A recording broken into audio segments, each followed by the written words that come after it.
Hi everybody, Mr. Politics here, and welcome to another video. Before I start the video, if you would like to subscribe to my channel and comment on my videos, it would help. Manchester United co-owner Sir Jim Ratcliffe has to apologise for what he said about immigrants, about how they've colonised us.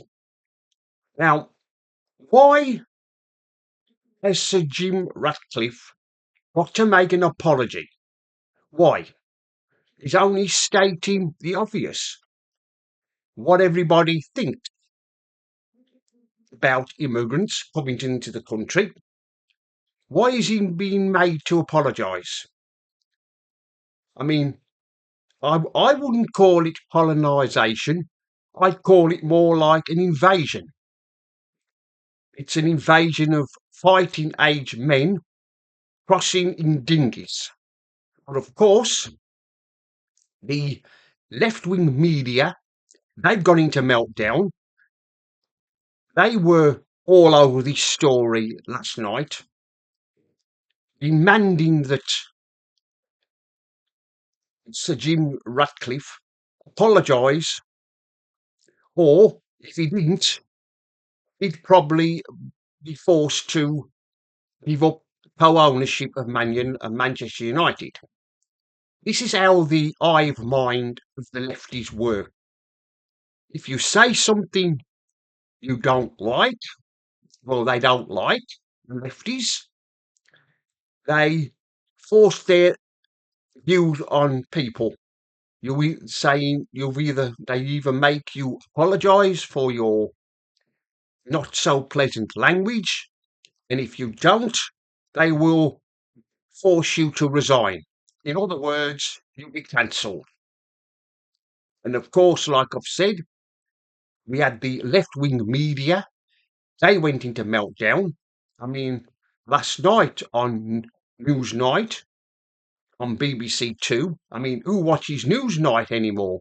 You had the usual lefty suspect shouting their mouths off about how he should apologise. And of course, you had that Tommy, Ash, whatever her name is, she probably demanded that he apologise as well, apologise, or she probably said that he must resign and be prosecuted. All these lefties with pro-migration, immigration mothers, they'd probably go even farther and probably say he should be arrested and prosecuted for what he said. And of course, like I've said, we had the usual lefties having a meltdown. I I turned on Good Morning Britain this morning, hoping to see Susanna Reid was on, but she wasn't.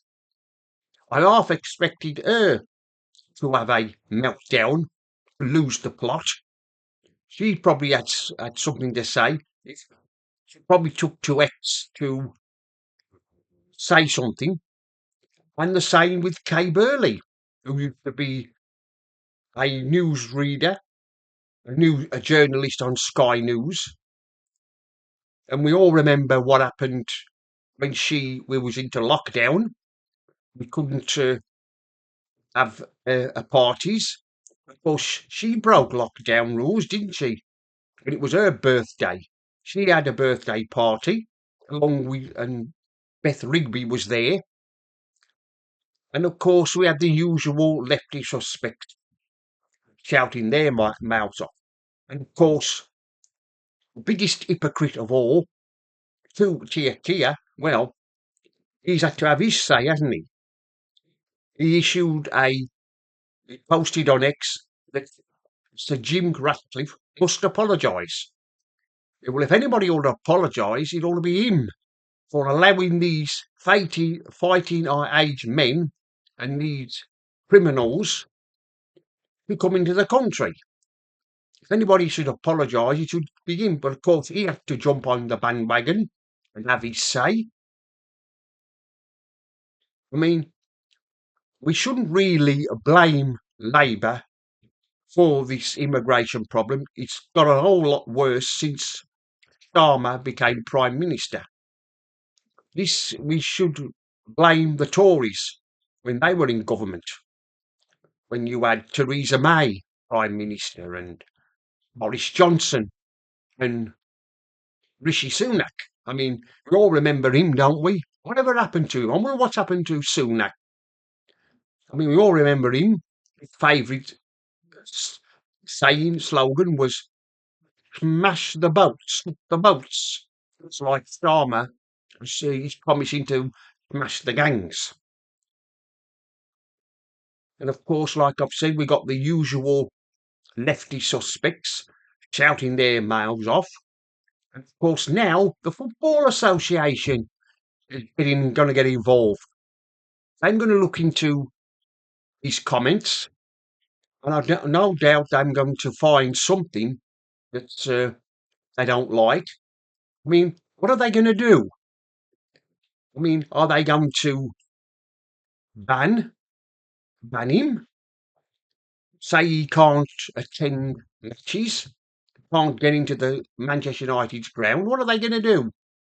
I mean, we all know the FA when they forced the England football team to wear rainbow armbands, and let's not forget Black Lives Matter when they forced the England football team and the rest of the Premiership players, Premier League players, to take the knee.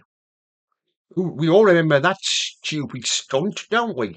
And also, we had the anti-racist organisation, Kick It Out. They was forever getting involved. They were making Premier League footballers wear the rainbow armband and also rainbow football laces.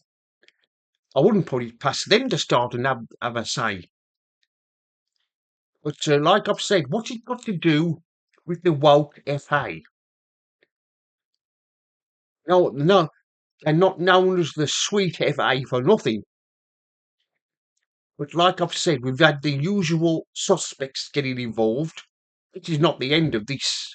I mean, we've got not only Starmer demanding that he apologise, we've also had this morning useless Rachel Reeves, Rachel from Accounts Reeves. She's saying that he must apologise. What's the betting that some far left organisation will demand that Sir Jim Ratcliffe be interviewed by the police, be arrested by the police? Because you know what it's like today. You've only got to say the wrong word about how you hate migration and you post something on social media. Before you know where you are, Stasi, them banging on your door, demanding to know what you posted, and they come along and arrest you. And of course, he's got some business in Britain, and I suppose it won't be long before the far left start to campaign to get his businesses boycotted. This is ridiculous. What has happened to this country ever since Starmer became Prime Minister? What has gone wrong with Britain? This won't be the end of the story. This story will keep going on and on forever. I mean, I'm surprised GB News didn't speak up for him. I mean, they're usually shouting and moaning about, oh, their free speech is under attack. But it looks like they're becoming a bunch of lefties. GB News.